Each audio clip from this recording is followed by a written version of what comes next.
Salut à tous et bienvenue sur cette nouvelle vidéo où aujourd'hui je vais vous montrer comment installer Angular 4 sur votre système et créer votre premier projet sous Angular 4. Donc pour Angular 4 vous aurez besoin d'installer sur votre machine tout d'abord Node.js. Donc en allant sur le site de Node.js, dans la partie Download, vous téléchargez Node.js pour votre système d'exploitation. Donc si vous êtes sur Windows, vous prenez la partie pour Windows, sur Mac, vous prenez pour Mac, Linux, etc. Vous avez compris le principe. L'installation est plutôt simple, il suffit de faire next, next, next, next, suivant à chaque fois.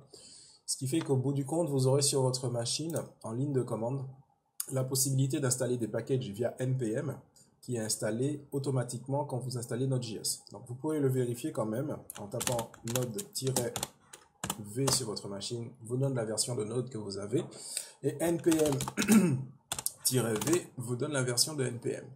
Donc une fois que vous avez cela d'installer sur votre machine, vous allez par exemple sur le site de angular-io, enfin angular.io, excusez-moi, et dans la partie Get Started, il vous donne les lignes de commande à taper pour installer Angular sur votre machine. Donc moi je l'ai déjà fait, donc je ne vais pas le refaire, mais sinon c'est assez simple. Donc en ligne de commande, alors soyez plutôt en utilisateur, en administrateur. Donc si vous êtes sur Mac, vous tapez sudo avant la commande. Et si vous êtes sur Windows, vous ouvrez le PowerShell en mode administrateur.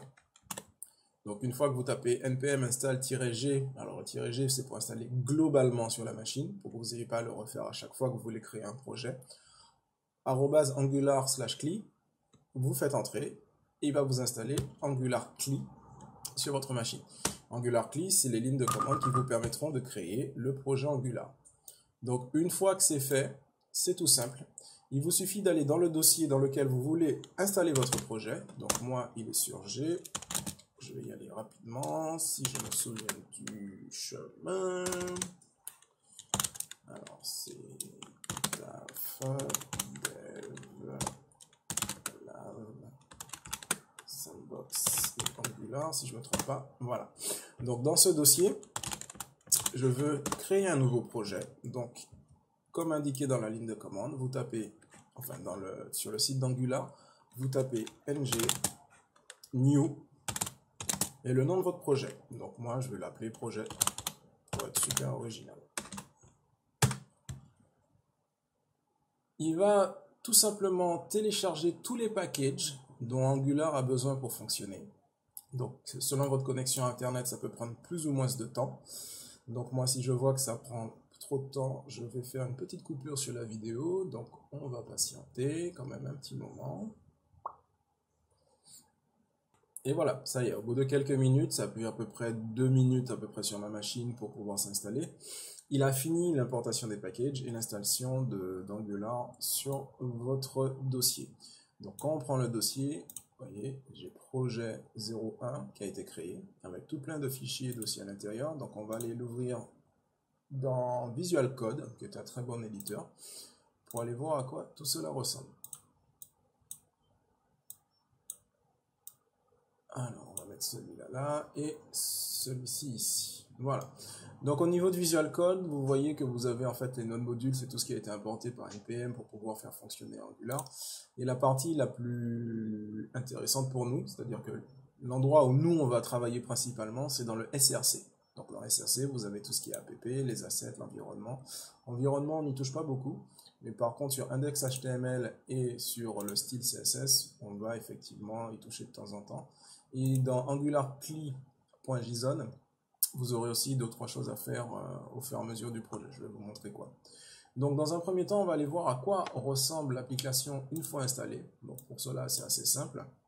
Donc toujours en suivant les instructions du site angular.io, vous voyez qu'une fois que vous avez créé votre application, il vous dit d'aller dans le répertoire de cette application. Donc c'est ce qu'on va faire. Donc moi c'est le projet 1 et de taper ng serve. Alors le -open, non, c'est juste pour ouvrir le navigateur. Je ne vais pas faire open, je vais taper tout simplement ng serve. Donc ce qu'il va faire, c'est qu'il va compiler tout. Port 4200, ils ont dit. D'accord.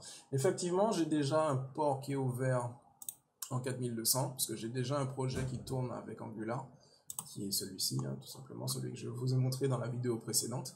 Donc deux choses, ou je ferme le port en question et je relance le serveur, ou alors on spécifie un nouveau serveur. Donc c'est ce que nous allons faire. Nous allons taper la commande ngserve en précisant qu'on le veut sur le port, et je vais le mettre sur le 4300, tiens, pourquoi pas.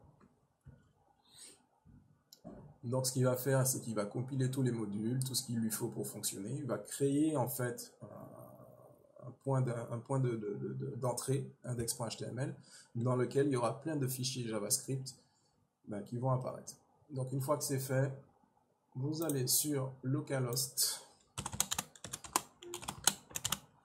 le port sur lequel vous avez démarré votre serveur, et vous avez la première page d'Angular, donc Welcome to app avec tout un tas de choses. Donc comment tout cela fonctionne? Mais en fait, quand vous tapez serve, ngserve, en fait, vous lancez le serveur Angular qui va compiler tous les fichiers qui se trouvent dans app, donc à partir du app-compartment.html jusqu'au app-module.ts et tout le reste, en fait. En fait, il va faire sa soupe, entre guillemets, et il va vous créer un index.html qui va inclure différents fichiers JavaScript qui se chargeront, en fait, de driver toute votre page. D'accord? Donc, on va vérifier ça, comment l'affichage fonctionne. Donc, ça se passe dans le seul composant qui existe quand vous créez votre application, c'est le app.compartment.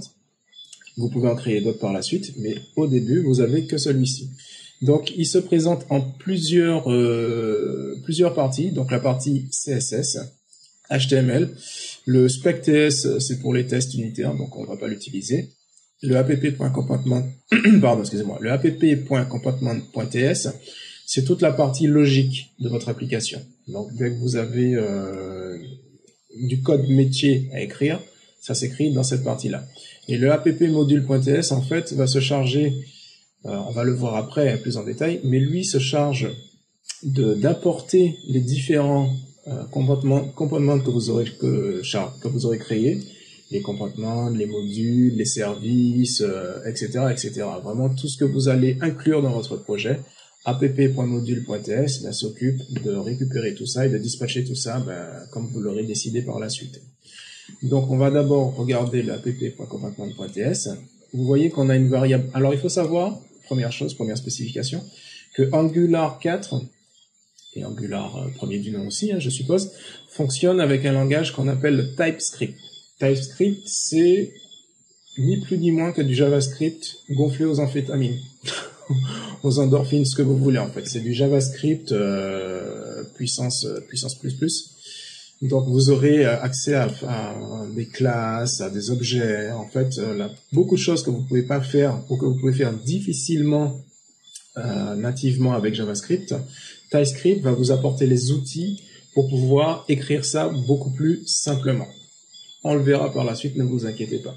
Donc ici, au niveau de notre component, on a un title qui a la valeur app, et c'est tout simplement ce qui est affiché ici. Ce app-là, c'est lui. On le retrouve dans la partie HTML, dans Welcome, avec les brackets, title. On va faire un petit test tout simple. Donc on va changer la valeur de app. Donc je vais mettre mon prénom, Welcome, si j'arrive à écrire, Steve. On enregistre. Le serveur étant toujours actif, il va recharger la page, recompiler les modules et vous afficher la page à nouveau. Donc vous voyez que maintenant il affiche mon prénom à la place du app qui était auparavant. Donc voilà un petit peu comment tout cela fonctionne au niveau d'Angular.